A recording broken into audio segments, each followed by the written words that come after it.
CNBC released a couple videos and some reports that Black America's spending power has reached a record of 1.6 trillion, but our net worth falls. And we're gonna put that into perspective, especially that perspective about Black spending power. Okay, to move this thing along, Black spending power reaches a record of 1.6 trillion, but our net worth falls. What the fuck is going on? For our Equity and Opportunity series, and Frank Holland joins us this morning with a closer look at the growth in Black spending power. Frank. Hey, good morning to you, Andrew. Black spending power reached a record $1.6 trillion in 2021.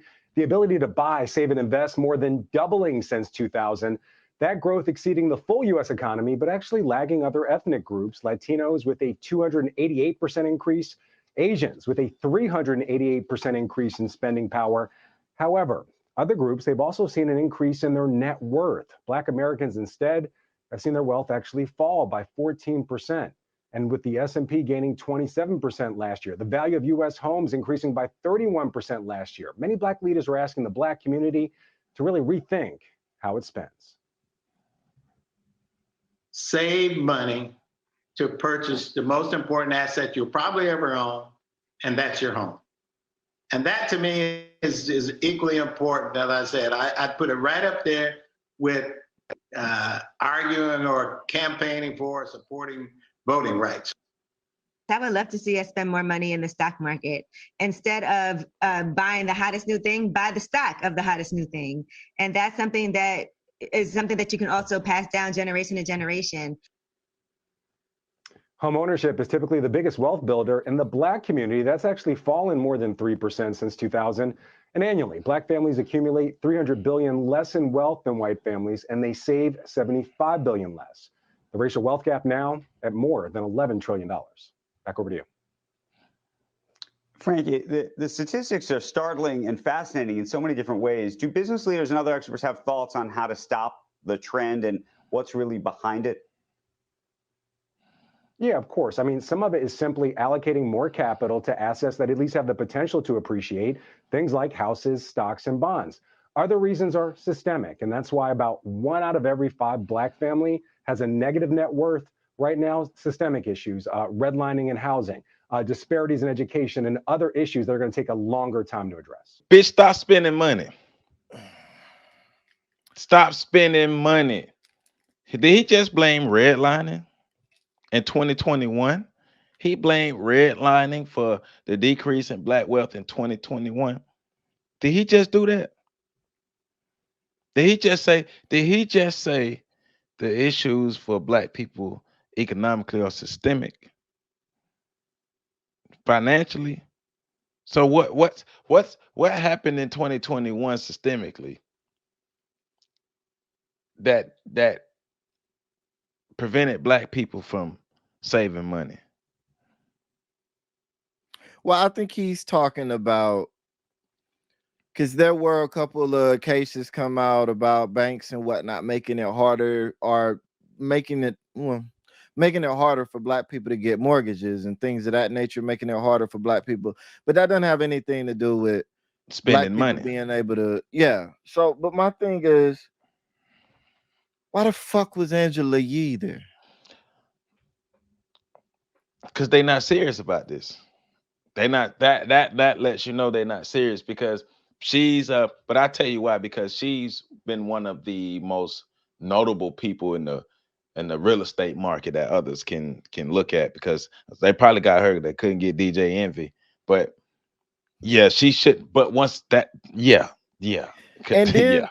and then he followed it up with, what do the leaders and Black businesses and the Black economic spaces have? Why didn't you ask them? Right, you asked Angela Yee.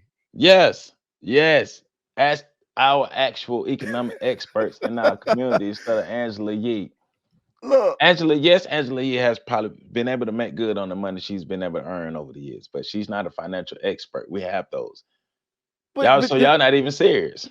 Right. And that's my thing. Like, of course, most Black people that have made a substantial amount of money, Angela Yee is in that group, have been able to capitalize off making a substantial amount of money. because Right. once you buy all of the dumb shit, you have money left over to invest in the shit that's actually going to grow your wealth. And so, but we know, because we were having this conversation with a black economist 2-3 years ago, I think it was, Dr. Maisha Williams. They're Yeah. struggling to get any attention placed in the in the organizations that black economists have made up. Put it like this. When it was a couple weeks ago, been about 2 weeks ago when I first seen this article. So I'm at work and I pulled it up on my phone. And I see that video, and I go through and I read a couple other articles about the way we're spending our money. And so there's a conversation going on about one young lady telling another young lady, you should spend more money on designer things and labels. That's what you should spend more money on. So the lady she was telling that to, I gave her my phone. I let her look at it. Then the other lady followed that up. Don't even worry about all that. You got money. You done made all the money. Spend your money on what you want to spend on. Have fun with your money. Spend your money on stuff like that. All right. Yes, give the labels, give the designers, give everybody who's not black your money.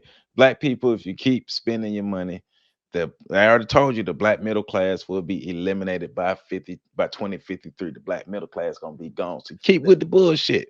Keep with the bullshit. Keep you traveling. Keep spending your money on all your stuff, all your expensive stuff, because we keep trying to fit in with white folk, and trying to fit in with white folk gonna make black people broke as shit. In 2053, you either gonna be rich or poor, and we know that poor class gonna be way larger than that rich. Well, the problem is, everybody say I ain't trying to keep up with the Joneses, and that might be true, but you are trying to keep up with the Petersons. You are trying to keep up with the goddamn Shajeskis and the the Schnoosians and the goddamn with white people. You trying to keep up with them, and the fact of the matter is, they don't have the systemic obstacles. They don't have the income obstacles. They don't have a lot of the other obstacles, and they have a culture set up where they own 97% of America. So even with them casually spending money, they're still growing their own wealth because they own everything. We don't have that luxury. You know what I'm saying? So we gotta, right. we like it boils down to what we can't operate the way they operate. Stop spending your money. You gotta save your money. You gotta save it. I understand, live your life, be excited, have fun. I get all that. It's a time and a place to have fun, and there are also levels to fun. Stop trying to have fun outside of your level. Man, it's levels to this wealth thing. It's levels to this wealth thing, and it's levels that we don't even understand the levels to this wealth thing. I mean, because everybody's always talking about closing the wealth gap. You're not going to close the wealth gap trying to look like you're wealthy. You're not going to close the wealth gap every time you get money. You got to spend it. So you got to have the latest shoes. How many damn pair of Nikes do you need? If you got 100 pair of shoes in your closet and these shoes are not actual assets, if you're not a person who brought shoes and you do the thing with the shoes because the shoes can the value of the shoes can increase and you can sell them for more money. If you just got these things that just accumulate, and you got clothes, you got all this, you got all that, you keep spending money on, how many fucking trips do you need to take in a year? How many items of clothes do you need to buy? How many fast food restaurants do you need to eat from? Like, why do we allow our wants to dominate our lives and we ignore our needs? Black people, we're gonna go broke trying to look like we rich. We don't own a damn thing that's significant in this country. We don't. Yeah, and we sitting here trying to act like we ain't got money. We ain't got money like that. Fake it till you make it ain't always good advice. I mean, because I'm on this Black Demographics website and I'm trying to look at our wealth. Well, I mean, they show the because we love doing comparative shit, right? And one of the things that they showed that's really useful, everybody talks about how much black wealth is growing, this, that, and the third, and that's all fine. But then you see that it's being outpaced by the growth of every other community. And if we're talking about it in a comparative sense, which is the way we love to talk about it, then we're still not doing good. We're not doing good at all. We might as well be moving backwards. We're actually losing ground if everybody else is growing faster than us. So, but even with the, go ahead. Now finish. Go ahead. No, go ahead. So looking at this blackdemographics.com, African American income. So median weekly earnings by age. So they comparing black people to all races. So 16 years and older, $799 compared to $989. 25 years and older, $842 compared to $1,040. 25 years and older for men, $901 compared to $1,154 for all races of men. 25 years and older for women, $803 versus $941. So the median household income for black people is $43,000 as opposed to $65,000 to the rest of the country. Yeah, we ain't making no money, not comparatively speaking. Right. The median family income is $54,000 compared to $80,000. Right. We ain't making no money comparatively speaking. So being married would increase your chances. So the married couple family income is $81,000 compared to $96,000. Yeah, that's two people working, both making roughly $40,000 a year. Single women head family income, the average is $35,000. The trend is all the way around the same. Black people ain't making no money comparatively speaking. And when you add and when you balance for or when you equalize for inflation and you equalize for everything else, we already know the pandemic beat our community over the head like a motherfucker. Like, and I don't even like going into the real estate thing because real estate, it is a way to grow wealth, but you have to have a certain level of wealth before you can start playing the real estate game.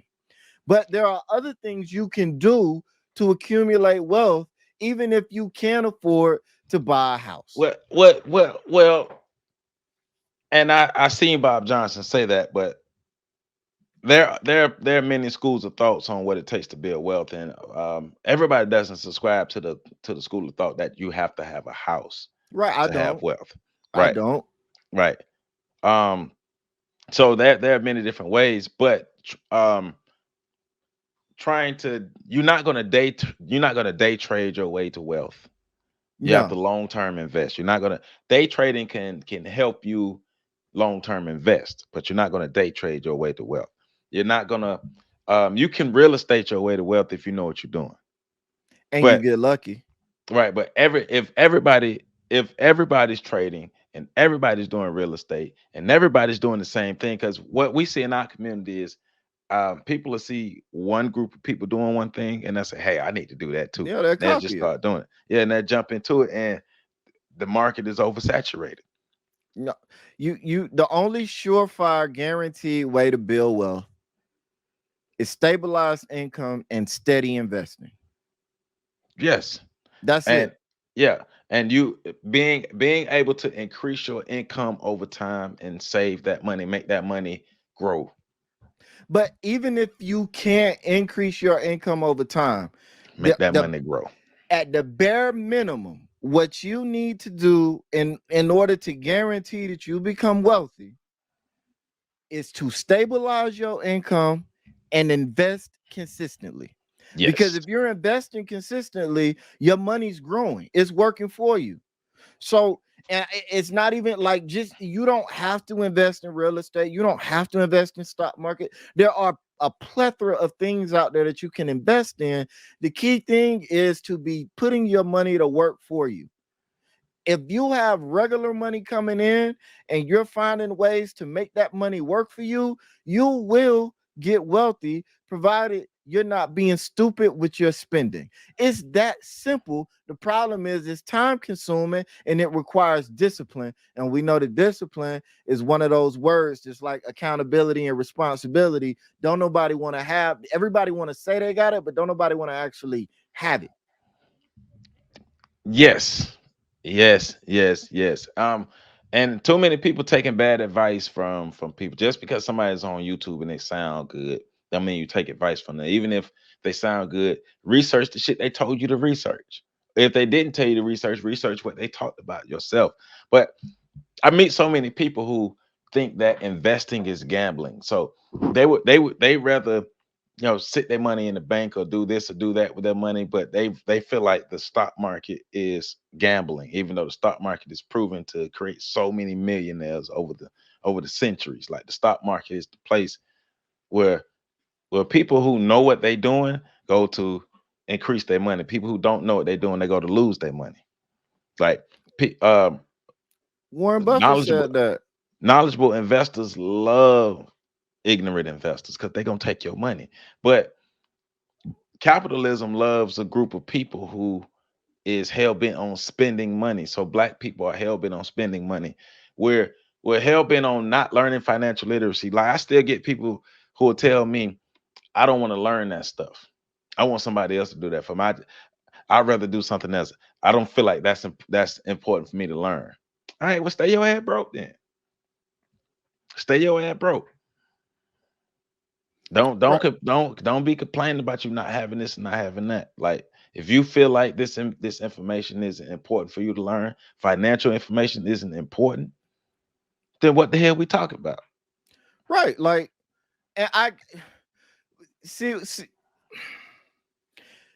I get why people think the stock market is gambling. And that's why I said there are other things too. Investing is not just the stock market.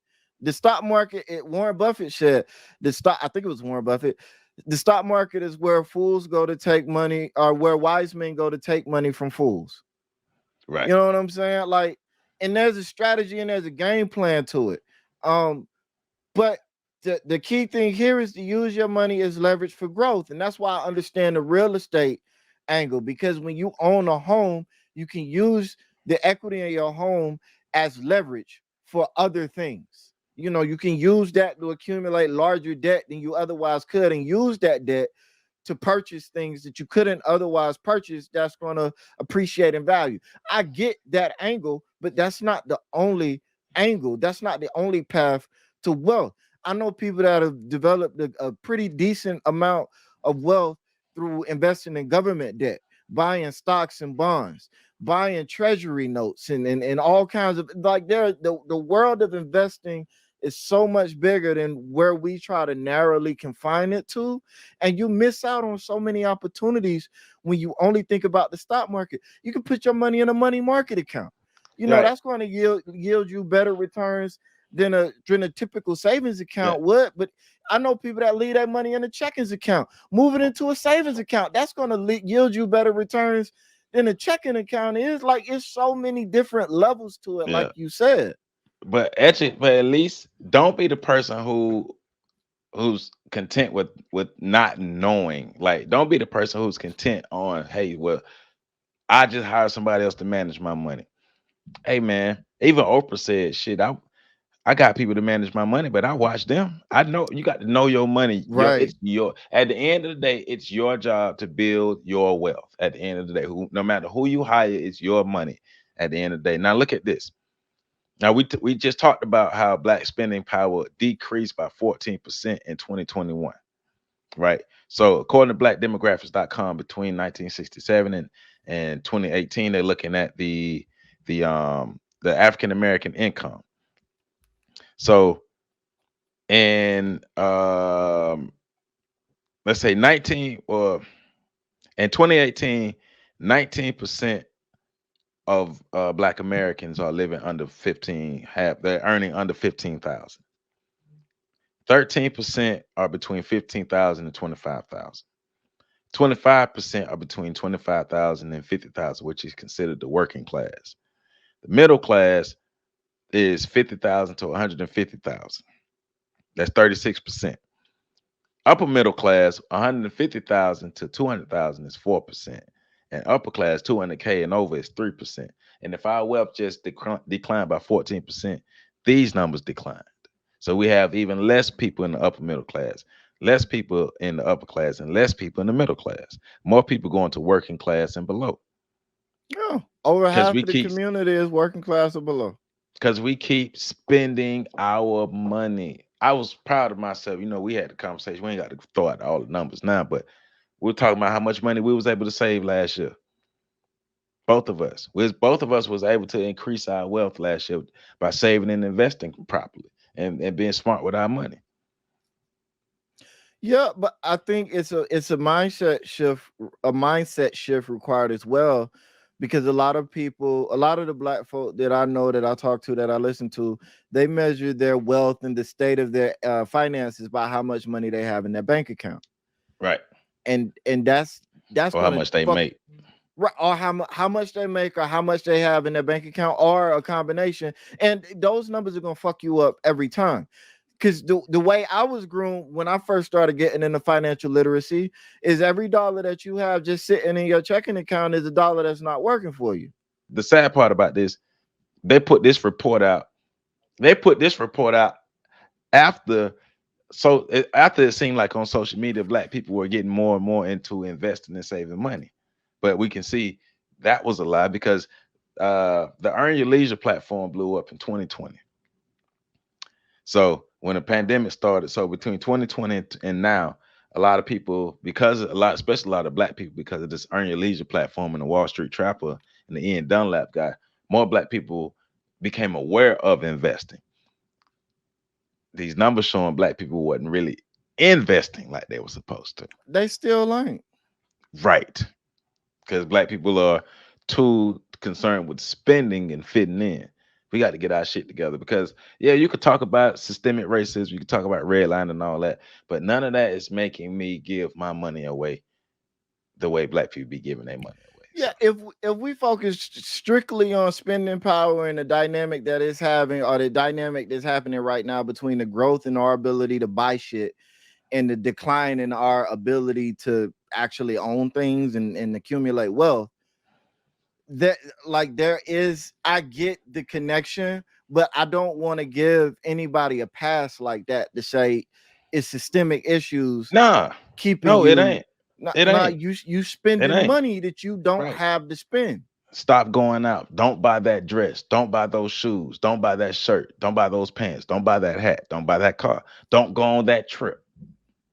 Don't Like- buy that bag. You like with me, like I buy shit based on utility, not labels, not even really cost. What's the most useful thing to me right now in this situation? I find out what it is and then I get it. If it's the cheapest thing on the market, I get the cheapest thing on the market. If it's the best thing on the market, that's what I get. Let's make sure we get our mind right. Remember our website, www.freedomtrainradio.com, where you can learn more about us.